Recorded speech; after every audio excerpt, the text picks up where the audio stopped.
नाज़रीन अवां खे ब्रेकिंग न्यूज़ ॾेई रहिया आहियूं त जैकबाबाद में हिकु अफ़सोसनाक वाक़ियो पेश आयो आहे। कोयटा रोड ते सिंध बैंक वेझो अणसुञातल हथियारबंदनि फायरिंग करे नौजवान खे क़तल करे छॾियो आहे, जॾहिं त संदसि भाउ ज़ख़्मी आहे।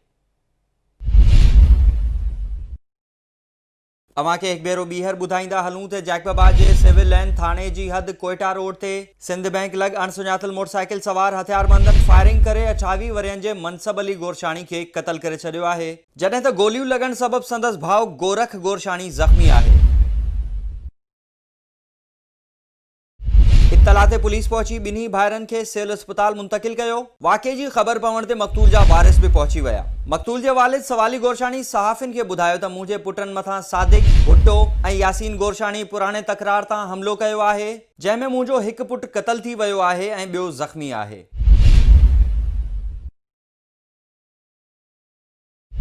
होॾां पुलिस जवाबदारनि जी गिरफ़्तारी लाइ उमराणी लाॾे भरिसां संदनि ॻोठ ते कड़ो चाढ़े छॾियो आहे।